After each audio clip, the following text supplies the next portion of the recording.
Our next story is from Singapore, where a momentous change has been set in motion. Singapore will soon see a new Prime Minister. The date has been announced, that is May 15th. So exactly a month from now. The change of guard is imminent. That is when the island nation will get its fourth Prime Minister. Here is the relatively short and to-the-point message. Prime Minister Lee Hsien Loong will step down on May 15th. Deputy Prime Minister Lawrence Wong will succeed him.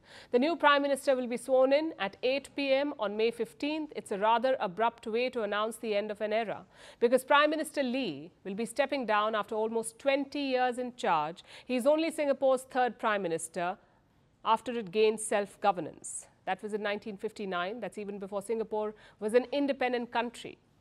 But since 1959, Singapore has had only 3 Prime Ministers, all from the same party, the People's Action Party, or PAP. In fact, 2 of Singapore's Prime Ministers were from the same family.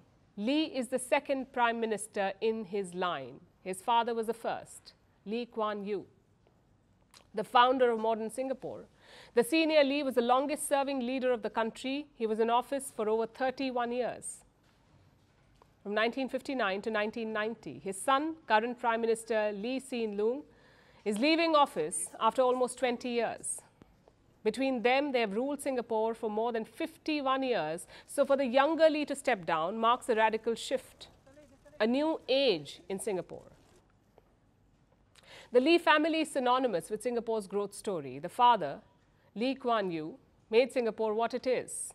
He brought Singapore out of a greater Malaysia back when the region became independent. Lee championed economic growth. He had zero tolerance for corruption, and he instilled these values across his party. He was also authoritarian, though, effectively making Singapore a one-party ruled nation. But perhaps because of his skill or Singapore's size, it worked.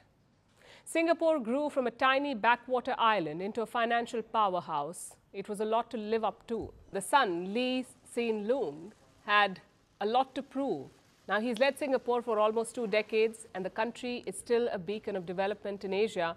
So Lee Jr. stepping down will set a new phase in motion. It also brings with it pressure for his successor. That's Deputy Prime Minister Lawrence Wong. Wong was chosen as the leader of the PAP's 4th generation lineup in 2022, also called the 4G team, meaning he'd been chosen to become Singapore's 4th Prime Minister. Singapore's government has been planning for a smooth transition ever since, and now the date has been set. Prime Minister Lee has put up this Facebook post after the announcement. He's asked the citizens of Singapore to give Wong their full support. Wong also took to social media and he put up this video. My fellow Singaporeans, when I was invited to enter politics in 2011, I agreed because I wanted to contribute to the Singapore story. I did not expect then to be asked to serve as the next Prime Minister of Singapore.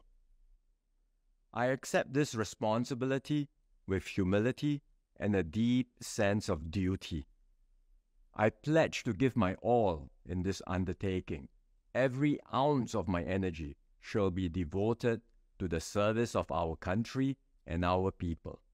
Your dreams will inspire my actions. Your concerns will guide my decisions. I ask each of you to join me in this journey. Wong will become Prime Minister on May 15th, only the 4th Prime Minister in Singapore's history. He will have big shoes to fill, and he will also have to consolidate his own power. Singapore must hold elections by November 2025, but reports say it may call for early polls so that Wong wins his own mandate. Whatever happens, we wish Singapore the best for the days ahead.